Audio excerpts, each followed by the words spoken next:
Okay, we are live. What's up, guys? Abby here, and welcome back to another Write With Me live stream.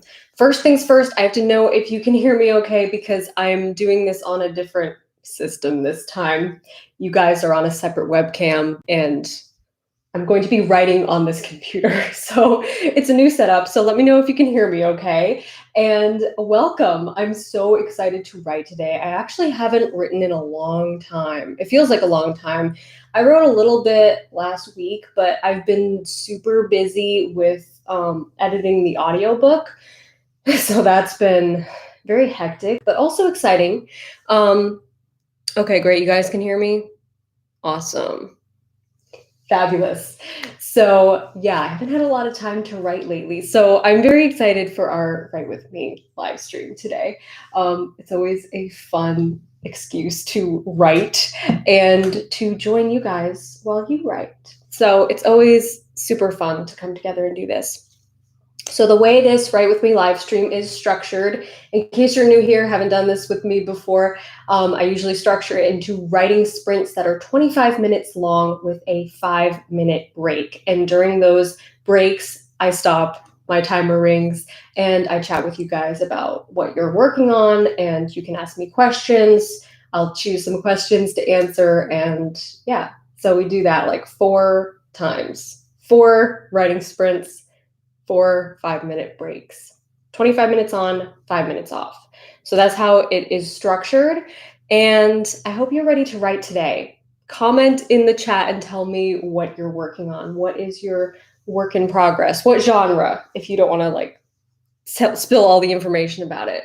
Hopefully you have a cup of tea or coffee. It's super hot where I am today. So I have iced chai, an iced chai latte, which is really good. So I have this like weird mirror in a mirror thing going on because I have my live stream up here. Oh my goodness. Oh my gosh, a super chat just came in. Thank you so much to Taylor Rhodes. I'd love to write with you today, but I finished my book yesterday. That is awesome. Congratulations. 75,000 words. Last January I was going to give up on it. Then I found your channel. You literally saved my story. Here's lunch on me. Thank you so much, Taylor. I'm so glad that my videos have been helpful and inspiring and helped you to finish your novel. That's amazing. So thank you so much for the super chat.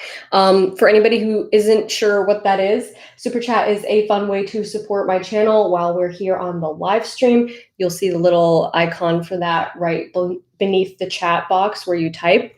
So yeah, that's what that is. And when I see the super chats pop up, if I'm not writing, I will call them out and read your comment and respond to it here on the live stream. So that's what that is. Okay, let's see here. You guys are working on some awesome looking projects. Fantasy, sci-fi, YA novel plotting today. That's exciting. So today I'm going to be writing my literary novel. I call it a literary novel. It's really more like a romance, but it's got more like literary vibes to it.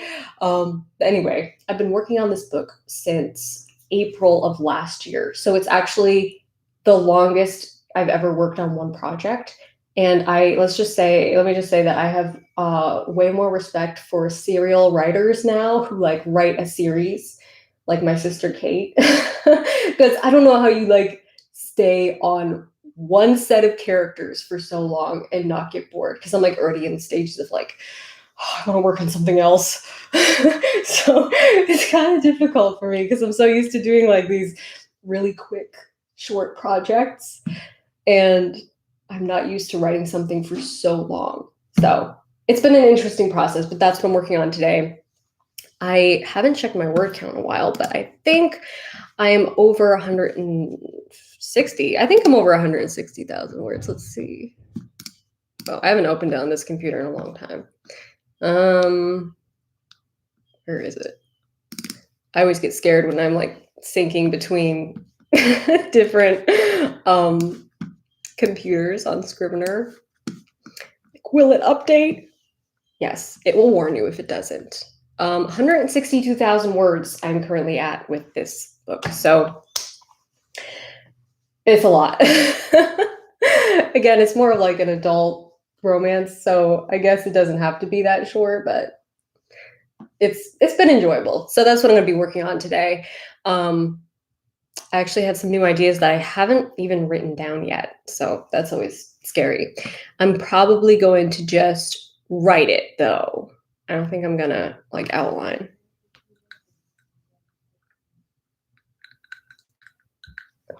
Because it's all really like fresh in my head, and I think I can just like write it.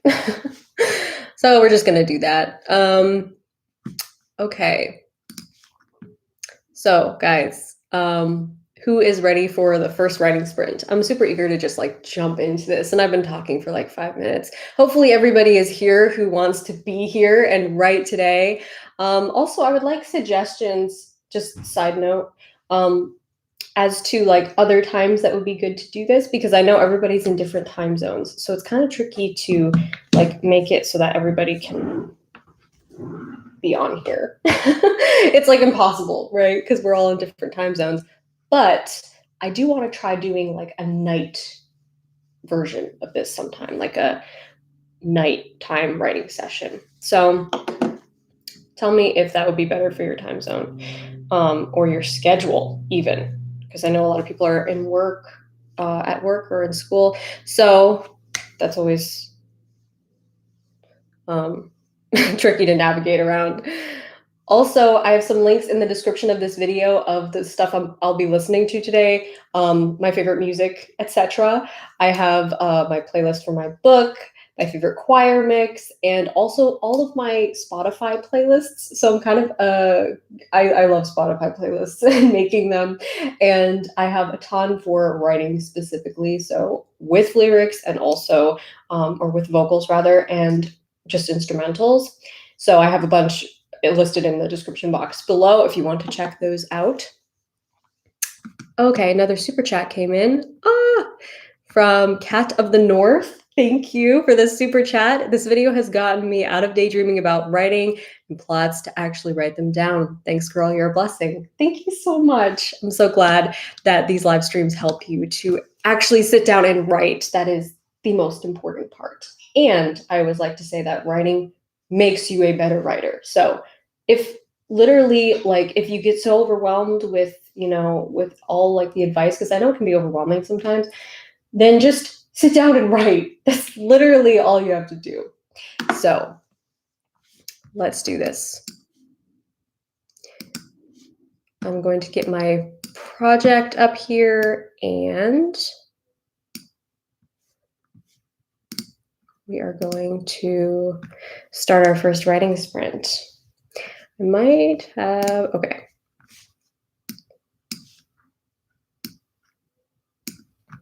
Okay, all your time zones are coming in. Wow, you guys are like all over the world. That's amazing. That is so cool. Okay. So I think I'm going to start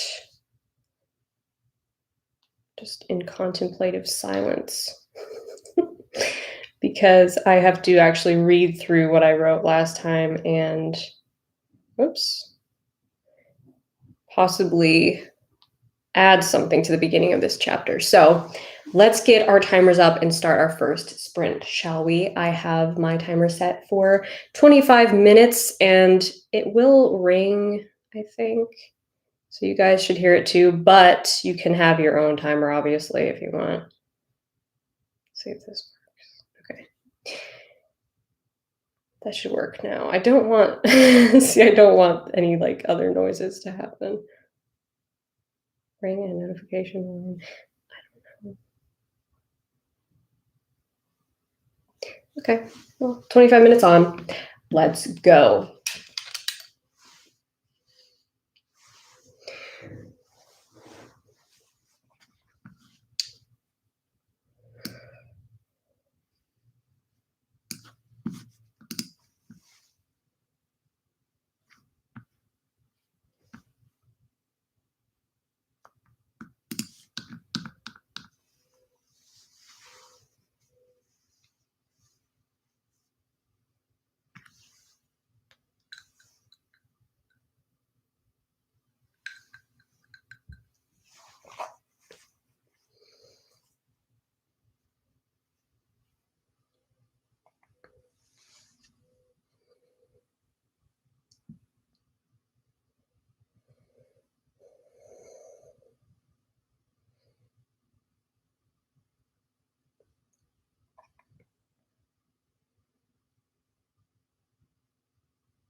There is our first timer and the end of sprint number 1.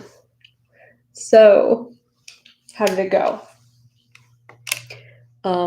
If you're into word count, you can post your word count in the chat. But not everybody is into word count, and I've actually been like increasingly less caring less and less about like word count, just because like it doesn't really matter as much to me anymore. I mean, it's always like in the back of your mind, obviously, as a writer, you're kind of always like, oh, I want to write a lot of words, but I've kind of reached a point in my my writing journey where I setting our timer for our break. I'm just as happy with like 500 words in a day that are really good, that I'm really happy with, than like 5,000 words that, you know, I'm not really sure about. I mean, it's not like one's better than the other. It's like I'm just as happy with them, I guess. So if I write like 3 paragraphs that I'm really proud of, and that's all I write for that day, I'm like, I'm proud of myself. I'm glad that I showed up today and I'm happy with what I wrote. And I don't really pay as much attention to word count anymore, but of course it's always there. So it looks like we have some new super chats. Yay! Thank you so much, Jessica. Abby, because of you, I was able to make my dreams come true. Last November, I published my first book, Daughter of Stone. Now, with your continued awesomeness, I'm working on my next 3 books. You're amazing. Thank you. That is so awesome. Congratulations, Jessica. That is amazing. You should be so proud of yourself. I'm so happy that my videos have been able to help you and inspire you. Next super chat is from Rooster. Hopefully I'm saying that right. Love the channel, Abby. What's your approach to research? I'll either overthink details to the point that I never get around to actually writing, or I feel I don't research enough to help the reader suspend their disbelief. That's a great question. I actually want to do a video on research, but I think the best way to go about researching for a book or a writing project that you're working on is to just research beforehand the big unchangeable stuff. So the stuff that actually affects your plot, like, you know, if it's centering around like a major event, like a war or something, then you want to make sure that certain details about that are correct before you go into actually writing it the first time or outlining it. So those are like the unchangeable things, I like to call them, because once you write the first draft, you kind of can't go back and change it. If it's like, oh, well, this event actually didn't happen in this country on this year, if you're writing historical fiction or something, then that's like an unchangeable thing, right? You'd have to make major changes to your first draft in order to fix that. Changeable things, though, those should come after the writing process, because those are all the little details like fashion, economics, food, like different cultural things that aren't really, you can go back and change them. You can add those details later, and I would recommend doing that. I'd recommend writing yourself copious notes throughout your first draft. You can do that in Word or Scrivener. You can make comments to yourself in like the sidebar and go back to those things and add those details later, because those are things that can easily be changed. And if you start researching them now before you start writing, it will be like, you'll go down so many rabbit holes that you don't need to go on. I know, at least for myself, because I'm like such a nerd with research, that I get super fascinated by all this stuff I'm researching. And then I just go down all these bunny trails, find all these interesting facts. And I'm like, I want to include it all. And I don't need to. So that would be my advice for that. But I do want to make a video on research and like historical fiction and stuff.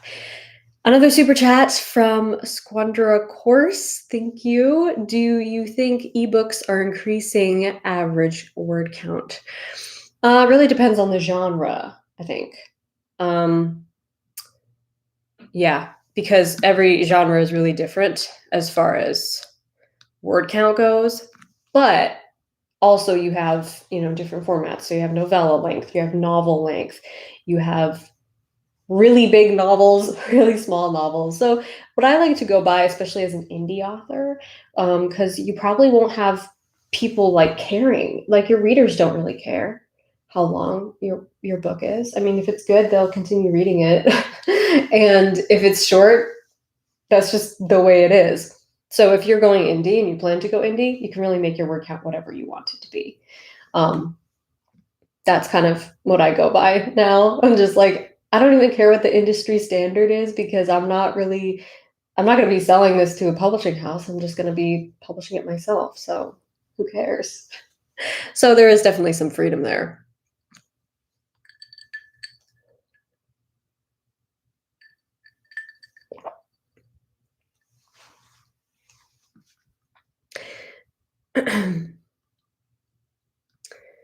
Let's see.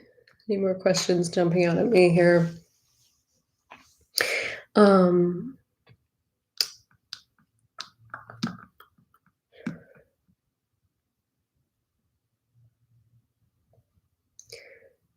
That's awesome. My videos have helped you to write your webcomics. That's so cool.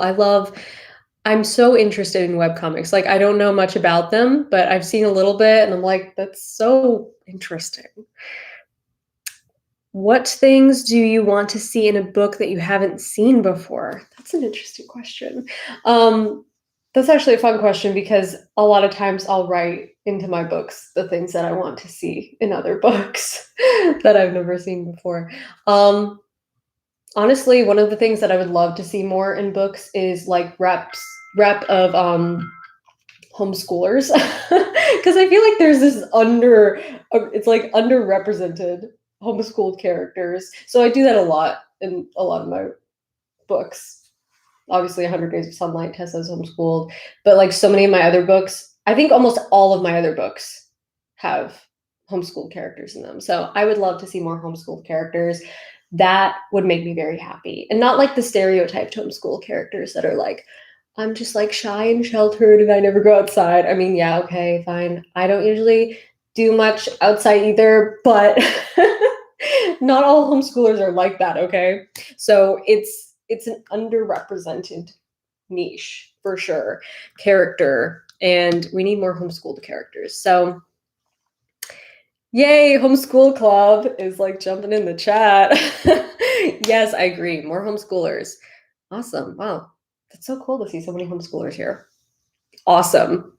Okay, so our timer just rang for our 5-minute break. So we should jump into our next writing sprint. But if you have a question for me, just hold that thought and post it when we take our next break. So let's jump back into our manuscript and set our timers for 25 minutes. I think I'm gonna listen to something this time. Silence is too silent. Also, there might be some annoying like lawnmowers and stuff in the background. My apologies if there is. I guess it's like lawn care day in my neighborhood, so feel free to mute me when I'm doing these writing sprints if it's annoying. Okay, ready? 25 minutes on, and in 25 minutes, we will have another 5-minute break and a chat. So let's go.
There's our timer for word spread number 2. 25 minutes gone.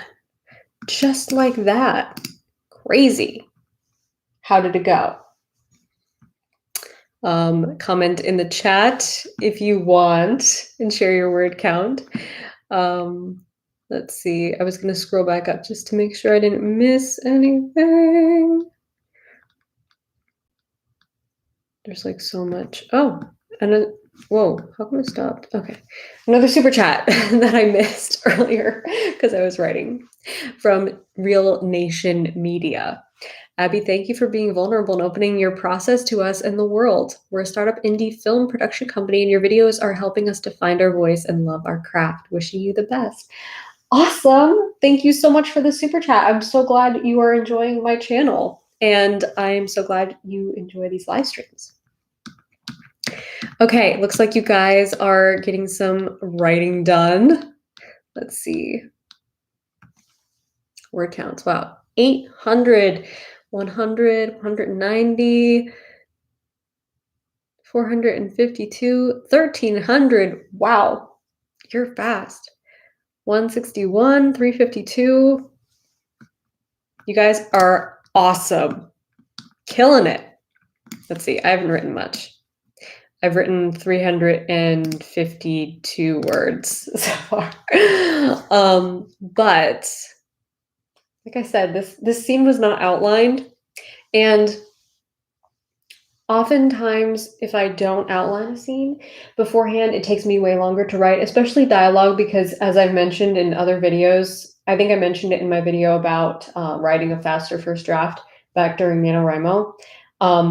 And I talked about how I create like source material ahead of time. And what I mean by that is I will write like entire pieces of dialogue ahead of time. So I can then just like copy and paste over the dialogue when I'm ready, because I'll get like whole scenes come to my head of like conversations between my characters and I need to write them down. So I'm just like, I'm going to write this down now, and I write it like script style, and then later I copy it into my first draft when I get to that scene, which is really fun, because then it's like if you're having a slow writing day, it's like 400 words or whatever, and then you copy and paste your conversation, your dialogue in, and it's like 1,300 words. Yay, I'm doing great. So it's kind of fun.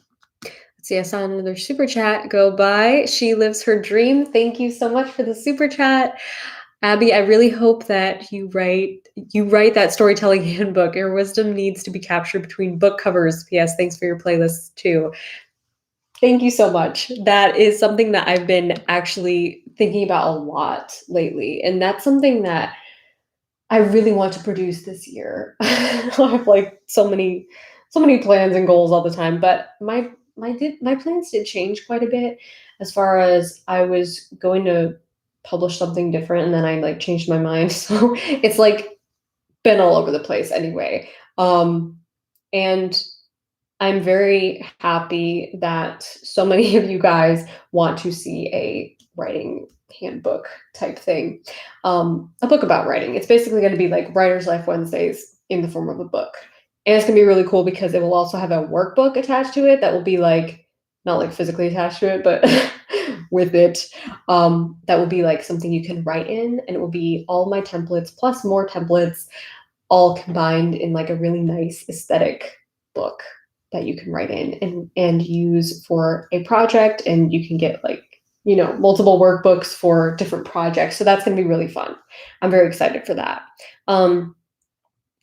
But that's something that I really want to work on, like more of a priority, and get that to you guys like this year would be epic. So yes, I've thought about it a lot, and I really want to give you guys something like that. So stay tuned. More information on that coming soon for sure. Let's see, I saw something fly by. Lavanya, these live streams help me so much. Thank you so much for the super chat. I'm so glad these live streams help you and motivate you. That is awesome. Thank you. Thank you for being here. Thank you all for being here. You guys are amazing. Let's see. Questions.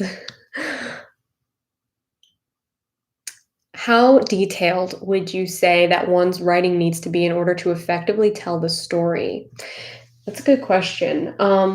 It like I said earlier, it really depends on the genre with both word count and writing style. Obviously, your writing style should be whatever it is normally. I try to bring sort of a different style to each book through my character's voice. So I like to not think of it so much as like this is my writing style or this is the style of this genre, as much as I should probably take these off because I see my ring light in them. As much as like this is the voice of the character that's talking, narrating, that you're reading their thoughts. So that being said, even from character to character, it might become more detailed, less detailed, you know? So one character, like for instance, the book I'm currently writing is like that. I have two guy characters, one girl character. The girl character is very like lyrical and wordy, descriptive, and kind of has like an old-fashioned flair to her voice. And one of my guy characters has a little bit more of a literary voice, but the other guy character, whose point of view I'm currently writing, has like a very short and sharp writing style, kind of like a slam poem, is how I like to think of it. So his chapters are way less detailed in that way. You know, he's not going to go into like long descriptions about things because that's just not how he processes thought. So that's going into now personality and characterization, really, how they speak, how they think is going to transfer over into your writing voice. So take that into account. Whose point of view are you writing? And is this how they would think and speak? Because it might not be as detailed, but it might still be just as poignant with less words. Less is usually more. So it's kind of just a question of character voice then. Okay, let's see here.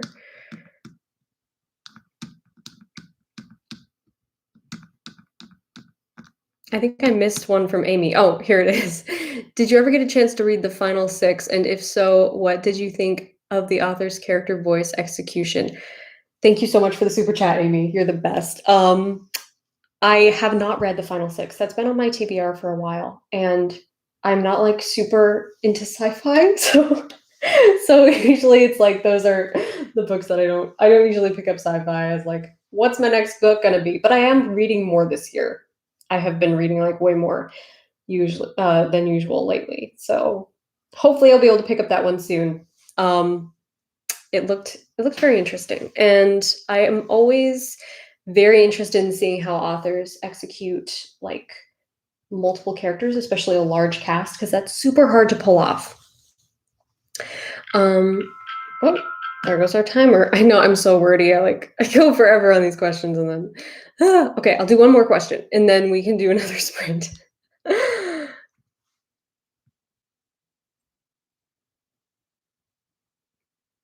Here's a good one. For a teenager, do you think it's possible to be an indie author, especially with the costs?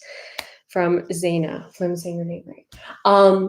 Yes, absolutely. It is absolutely possible. Before you get started, I would figure out a budget that's realistic for you. There are so many ways to also fund these projects. Okay, so through whatever avenue you're using to gain momentum through a blog or a YouTube channel, something like that, you are creating. The goal is to create conversation. First of all, there's so much you can do through organic reach. I know that's kind of like a technical term now, but I'm talking about reaching out to people and doing blog tours, making videos, reaching out to bookstagrammers, offering to send them free copies of your book in exchange for a review or an appearance on their Instagram. Things like this, they are very time consuming, but there's so many things that you can do to promote your book that are actually way more valuable, I would say, than paid promotion that are free. So like so many free organic things you can do to get the word out about your book, because really what you're trying to do is this. You're trying to create conversation about your book. And that's what any traditional publishing house does. If you think about it, like the reason they put out promotions and get magazines to talk about the book or whatever, that is all just to create conversation about the book. So if that's the goal, create conversation about the book, then it opens new opportunities, right? It creates new ways to look at the book promotion process because it doesn't just have to come through paid advertising and stuff like that. Yes, there are going to be costs with an editor, with a formatter, unless you do that yourself. I would recommend getting a professional editor though, but you can do formatting yourself. And listing your book on Amazon doesn't, you don't have, that's not much of a cost there.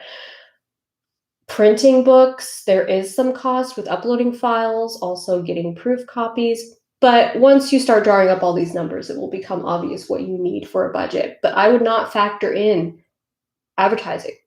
Once you don't factor that in yet, like, yeah, that will come later, but there's so much you can do with just organically reaching out to people and creating conversation about your book, because the goal is to just create conversation.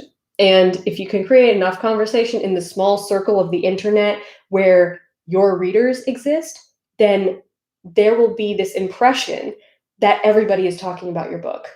So that's like the magic. That's where the magic happens for sure. More videos on that too. I need to make a video about that sometime. I need to make so many videos about the indie publishing process, but I've talked too much. I've probably been talking for like 10 minutes and we're losing our writing time. So let's do another sprint. 25 minutes. Let's go. Timer's on, and I will talk to you then. We'll have another 5-minute break.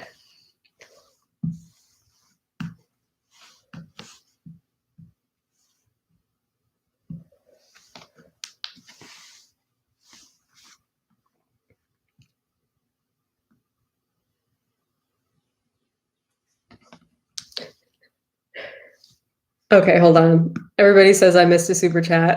I need to find this. Where is it? Oh, Sarah. Oh, gosh, I'm so sorry. Sarah, thank you so much. You are a blessing to the writing community. It makes me so happy to see your channel flourishing. I remember when you hit 5K. I know, I remember those days too. It's crazy. It feels like yesterday. If I ever get published, you will be high up on the acknowledgments. Thank you so much, Sarah. I'm sorry I missed your super chat. I was like trying to find them. I think some of these messages like pop in and out. I don't want to use that as an excuse, but I think they do because my computer's been weird. But thank you so much. I'm so happy for your whole writing journey and that I've been able to inspire you. That is amazing. And I remember those 5K days. It feels like yesterday. It's amazing. Okay, let's do our sprint now. And I will try to go back. If any super chats come in while we're writing, I will go back and try to find them.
There's our timer for word sprint number 3.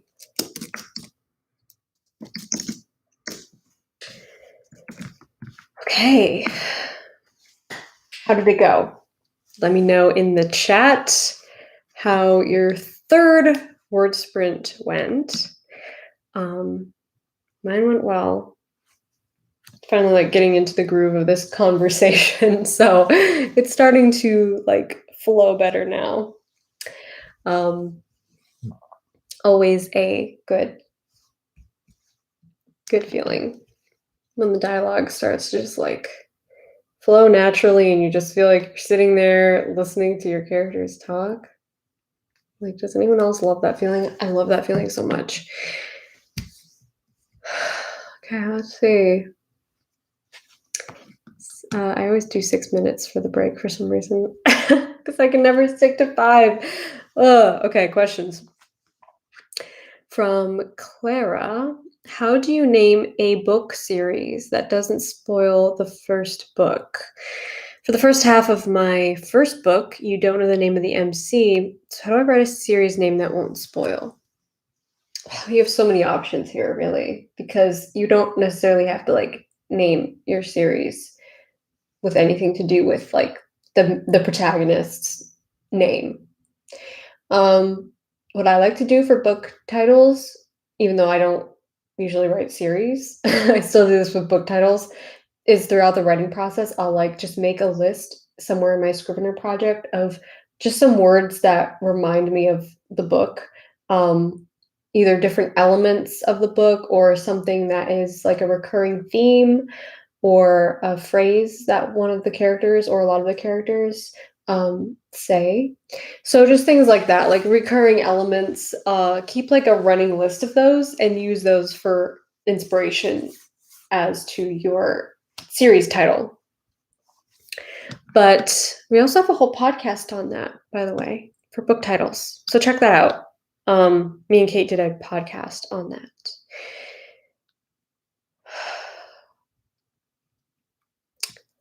How do you write dramatic scenes that are not cringy? Well, I think drama is like a super subjective thing.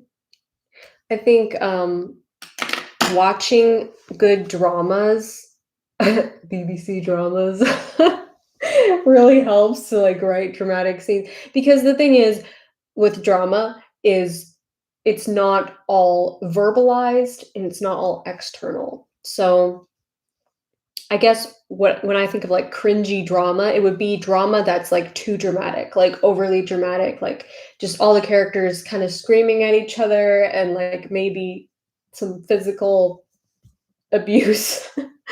And that's not as potent if it's overused, okay? So if you want it to be dramatic, you want a particular element of the scene to be dramatic, try to isolate that and highlight it. Trying to think of like an example that I could use.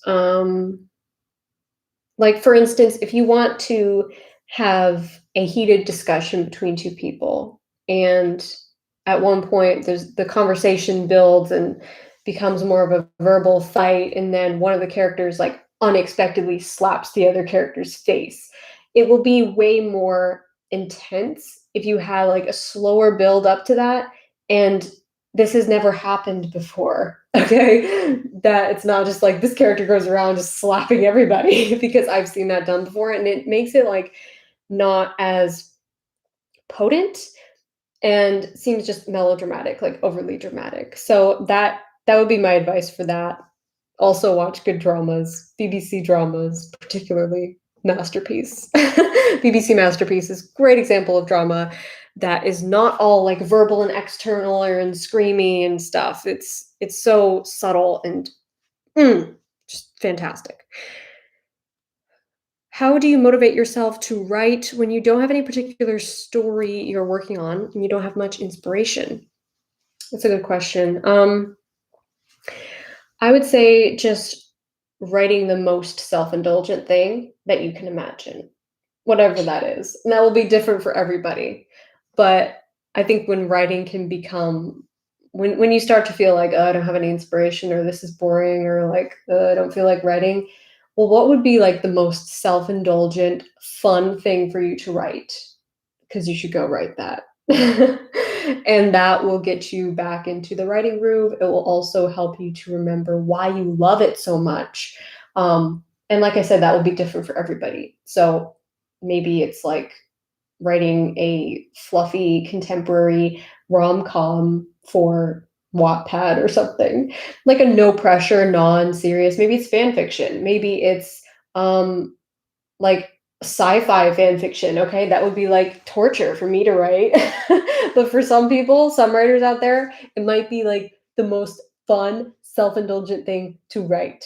So I would recommend doing that. That will help to rediscover your inspiration. I've just sort of plotted the first half of Act 1 of my new YA fantasy novel. That is awesome. Go you. Um,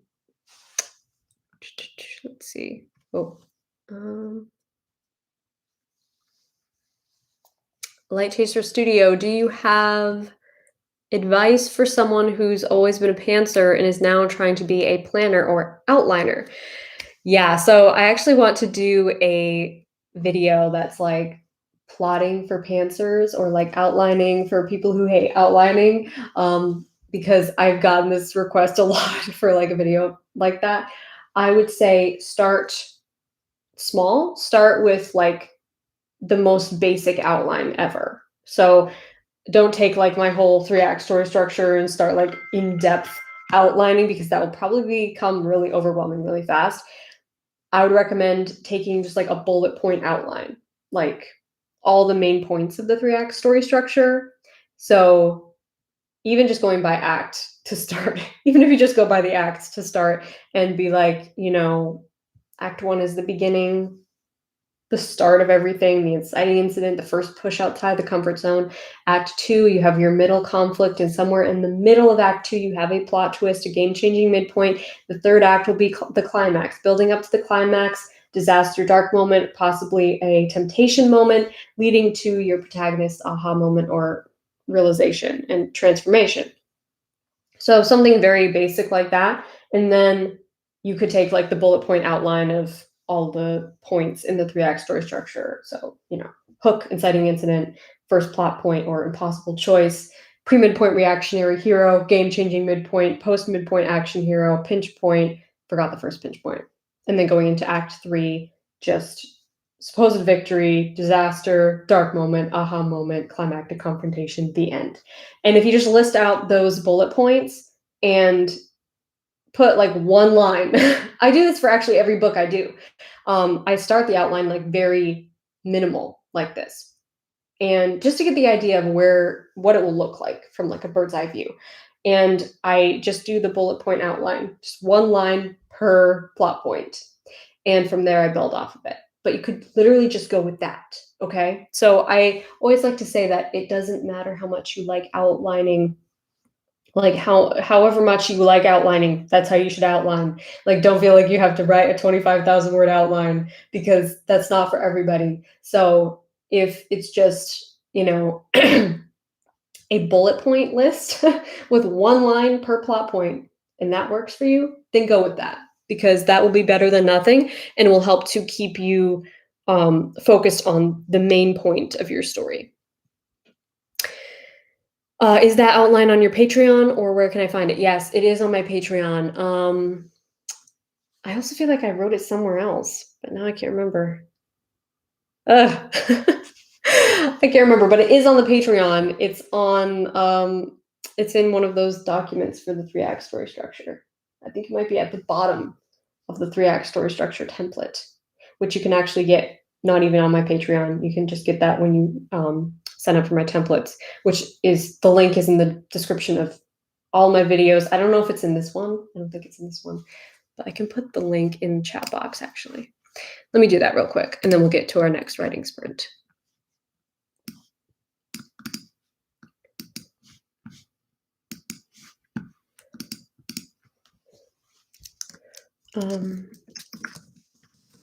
So this is for all my writing templates.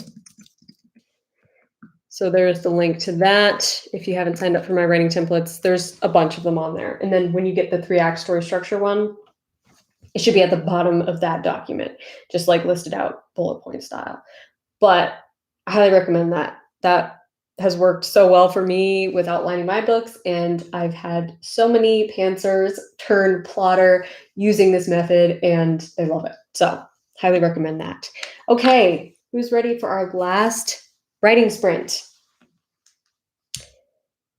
Can't believe it's almost over already. Gosh, time flies when you're having fun. Okay, so we're going to go into another sprint, and then we'll have one last break at the end, and I will answer a few more questions before we hop off, okay? So get your music rolling, your timers rolling, and we are writing for another 25 minutes.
Okay, that was the timer for our last sprint.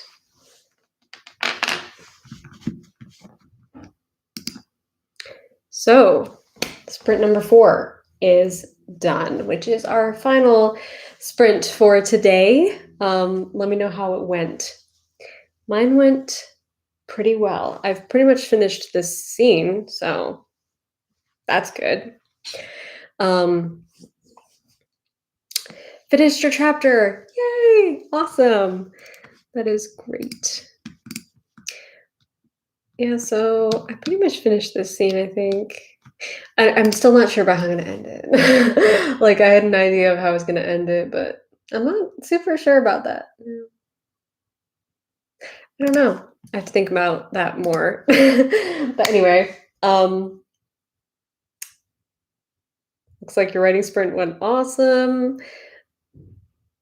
700 words. 379, 269, 4,100. Wow. You guys are amazing.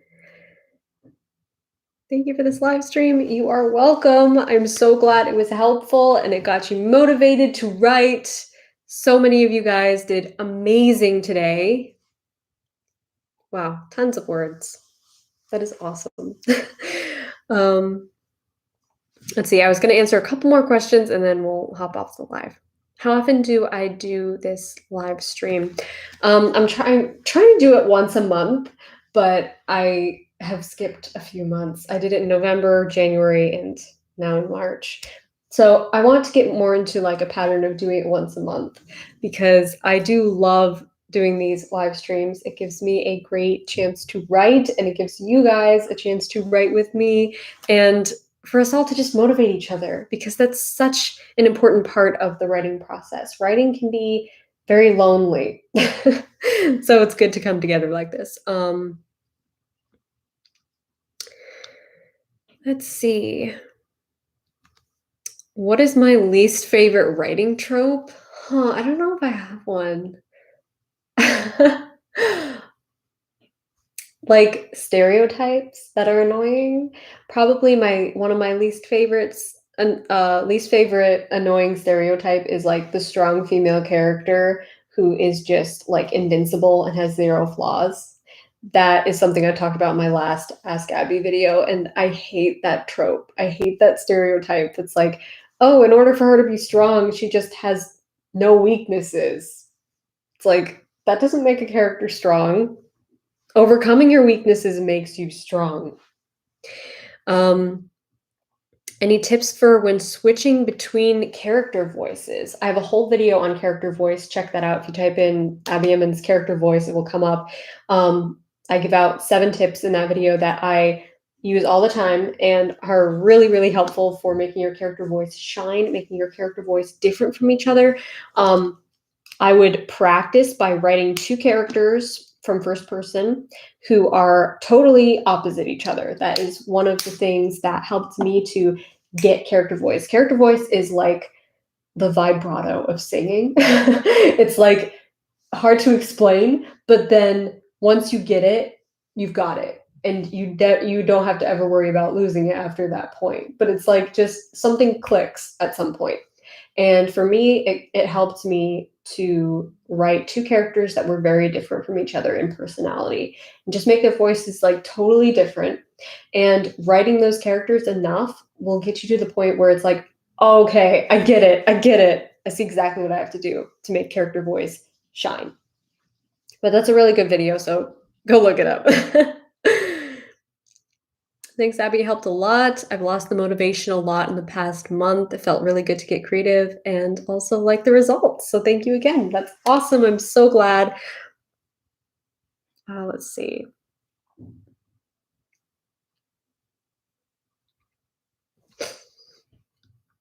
That's awesome. I'm so glad you guys love these live streams. See, I'll do 2 more questions. First from Flight Chaser Studio. Is writing your full-time job or do you work elsewhere? How do you support your career as a writer? I get that question a lot. So yes, writing is my full-time job. But I also would kind of call it like a part-time job because I do other things. Now, I work from home for all the other things that I do, but mostly I've been able to create a business fully focused on writing and teaching. So that's currently where I'm at. Before that, I did freelance work to supplement my income and to create and build this channel and my obviously my book that came out several years ago. So things have changed for me, but growing this community and going more into teaching has definitely been the pivot that my career has taken, which is very exciting. And I'm super excited to create more courses and books, nonfiction book too, coming soon, writing handbook, like we talked about earlier. Those are the things that I'm now focusing on for the most part, and some freelance work at the same time. So yeah, it's kind of a mixture of things. It's always been a mixture of things for me, but I've always been self-employed and been able to decide what I work on as far as creative work and basically have my career on my own terms, which is amazing. And I highly recommend that. There's so many ways to do that now with the internet, which is amazing. Okay, I'll do one more question and then I have to go. Okay. Oh, this one's interesting. How to write a disaster at the beginning. So I was recently thinking about how you can literally take the 3-act story structure and take like the disaster plot point, which I think is what you're talking about, and move it to the beginning. I keep forgetting to take my glasses off. Move it to the beginning and make it your inciting incident. Because so much of the time, the disaster or the inciting incident is like disastrous, right? So it could actually be either one. It could be disaster or it could be an inciting incident because a disaster usually pushes your character outside their comfort zone. So you can check out my video on writing a disaster, but also consider making it the inciting incident because that's really where it would show up if you're writing it at the beginning of your book. It would be like the inciting incident is a disastrous turn of events that pushes your protagonist outside their comfort zone. So that's another way to look at it. Or you might also have two characters, and for one character, it's a disaster. For the other character, it's an inciting incident. Same thing happening. Or one character is perpetrating the plot point on the other character. So there's so many options, so many different things to talk about with that. Just it goes on and on. But the inciting incident video and the disaster video are both better explanations of both of those plot points, and they're kind of interchangeable in a way. So that that definitely would work. Okay, so you guys, I would love to just like sit here and answer all your questions, but I know we're all busy. So I am going to hop off the live stream now. I had so much fun writing with you guys today, and I'm so glad that you enjoyed the live stream. I want to do these more often, and hopefully once I get like the audiobook out there, it will be better. More time to do things like this, to do writing live streams, to do other live streams as well. So keep an eye out for all of that good stuff coming soon. Thank you for joining me on this live stream today. I'm so glad you got some writing done, and I will see you in the next video next Wednesday. So keep an eye out for that. Okay, guys, until then, happy writing and rock on.